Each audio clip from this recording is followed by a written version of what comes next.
လူတွေကပြုံးနေတိုင်းစိတ်မတိုးဘူးလို့မအောင်မေးနဲ့စိတ်တိုးစရာအကြောင်းရှိလာရင်တိုးတယ်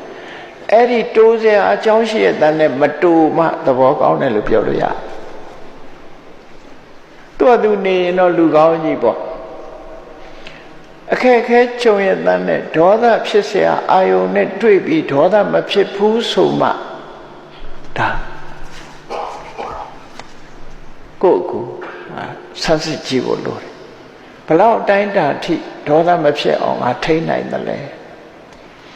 အဲ့ဒါထိန်းမှုအတွက်မလုပ်အောင်လဲမေတ္တာပွားရမယ်ဒါမြတ်စွာဘုရားရဲ့လက်တွေ့ကြတဲ့အဆုံးပါပဲเนาะလောဘတွေကြီးနေမယ်ရာဂတွေကြီးနေမယ်ပစ္စည်းဥစ္စာပေါ်မှာတွေ့တာမှုတွေများနေတယ်ဘာနဲ့လျှော့ချလူတယောက်ပေါ်မှာခင်မင်မှုတွေတွေ့တာမှုတွေများနေတယ်ဘာနဲ့လျှော့ချအားလုံးဟာဆေးရှိခေါင်းကိုက်ရင်တော့ပါရာစီတမောတောက်ကြမယ်ပေါ့ဟုတ်လားခေါင်းကိုက်မယ်စက်ထိုးမယ်ကြောင်းအောင်မယ်ဆိုရင်တော့ဆေးတောက်ကြသို့တော့ရှင်ထဲကဖြစ်ပေါ်နေတဲ့လောဘတရားရှင်ထဲကဖြစ်ပေါ်နေတဲ့ရာဂတရားတက်ရှိတရားတွေပေါ်မှာတွေ့တာမှုတွေများနေမယ်ဆိုရင်ဘာလုပ်မလဲပစ္စည်းဥစ္စာဒီပေါ်မှာတွေ့တာမှုများနေဘာလုပ်မလဲလောကလူတွေဟာကိုယ်ရှိတဲ့ပစ္စည်းကိုမသုံးရမစားရှိတတ်တယ်ပေါ့အဝတ်လေးတောင်မှကောင်းတဲ့အဝတ်လေးဆိုရင်တော်နဲ့မဝတ်ရဘူးဟောင်းသွားမဆုံးဒီလိုနှမျောတဲ့လူကရှိသေးတယ်လေကိုသုံးဖို့ဝယ်ထားပြီပဲလို့နှမျောလို့မသုံးရဘူးဆိုတာတွေရှိအဲ့ဒါလို့ဖြစ်နေရင်ဘာလုပ်ရမလဲဘယ်လိုနည်းနဲ့လျှော့ချမလဲမြတ်စွာဘုရားက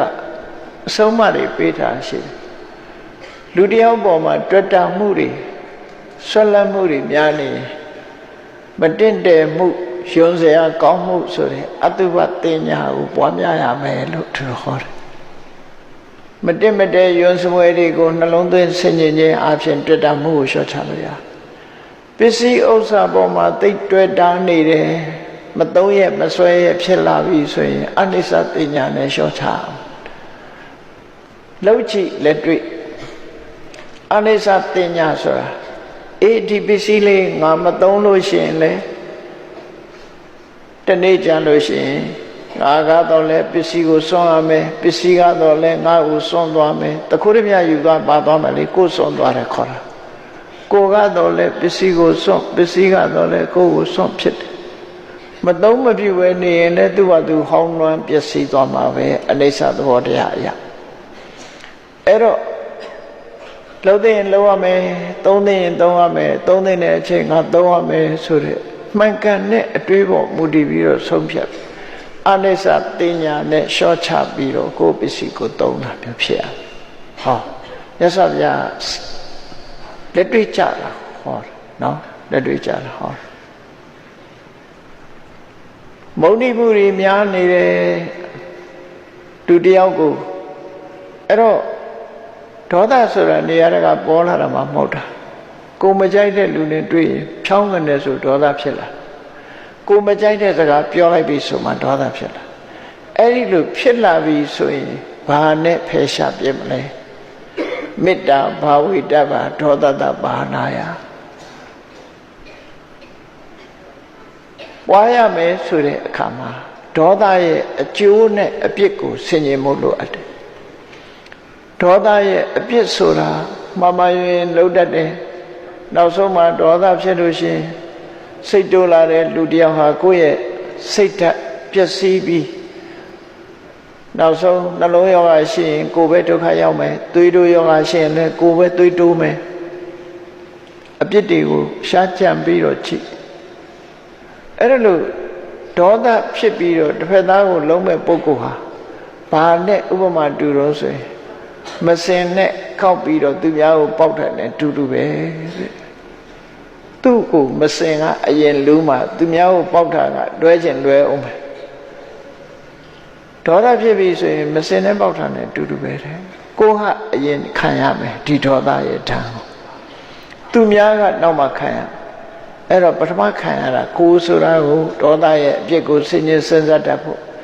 အဲ့ဒီလိုဆင်ញင်ခြင်းဖြင့်လျှော့ချပြီးနောက်ဆုံးမှာအမြစ်ပါပြတ်အောင် မုန်းเสียဆိုတဲ့ပုဂ္ဂိုလ်ရှာမတွေးအောင်ဘာကိုမုန်းတာလဲလူတယောက်ကိုမုန်းပြီဆိုရင်သူ့ရဲ့သပင်ကိုမုန်းတာလားမွေညင်းကိုမုန်းတာလားလက်သေးခြေသေးကိုမုန်းတာလား32ခုဋ္ဌာနဲ့ခွဲခြားပြီးတော့ကြည့်လိုက်မုန်းเสียဆိုပျောက်သွားမှာပဲနော်ခွဲစိတ်ဖြစ်လိုက်လို့ရှိရင်ပျောက်သွားအဲ့ဒါလို့မုန်းเสียတွေပျောက်သွားအောင်အကျိုးနဲ့အပြစ်ကိုစစ်စစ်ဆင်ခြင်သုံးသပ်ခြင်းအပြင်လည်းပဲဒေါသဆိုတာကိုဖယ်ရှားပြလို့ရတယ်လို့သူတို့ဆိုတယ်မောဟကြတဲ့အခါကျပညာဘာဝိတ္တပမောဟတပါလာလုံးတဲ့နာနဲ့မလုံးတဲ့နာမသိဘူးတွေ့ဝေးနေတယ်ဆိုရင်အဲ့ဒီမောဟပျောက်ဖို့ရတဲ့အသိပညာတိုးပွားအောင်လုပ်ဒါဖြင့်အသိပညာဘလို့တိုးပွားအောင်လုပ်ရတော့ဆိုရင်တရားနာရတယ်တရားစာတွေဖတ်ရမယ်ယန္တန်ဃာတွေနဲ့တွေ့တဲ့အခါမှာ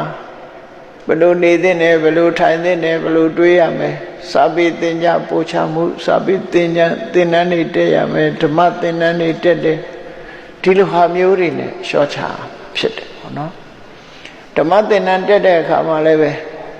ပညာတော့ရလာပါရဲ့နောက်ကချောင်းနေတာဘယ်သူလုံးဆိုမာနကဝင်လာပြန်တယ်ငါသိတယ်ငါတတ်တယ်ဆိုရစိတ်ဝင်အဲ့ဒါလည်းပဲအညစ်အကြေးတစ်ခုပဲ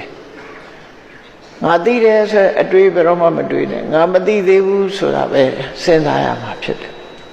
ငါမသိသေးတာကိုသိတဲ့ဒီနေ့ဟာငါပညာတတ်တဲ့နေ့ပဲလို့ပဲဒီလိုမှတ်ရမှာဖြစ်တယ်ဒါကြောင့်မို့အကုသိုလ်ဆိုတာလေတစ်ခုပြုတ်သွားရင်နောက်တစ်ခုကဝင်လာတတ်တယ်အဲ့ဒါလို့အစားမဝင်အောင်တတိနဲ့ပညာနဲ့ထိန်းလို့ဒါကြောင့်မှခုနကစိတ်ကဥဆောင်တယ်ဆိုတဲ့စိတ်ဟာတတိတွေပညာတွေအလောဘတွေအရောဓတွေအမောဟတွေနဲ့ဝိုင်းပြီးတော့ထိန်းလိုက်တဲ့စိတ်ကမှတမိုးတက်သွားမှာဖြစ်တယ်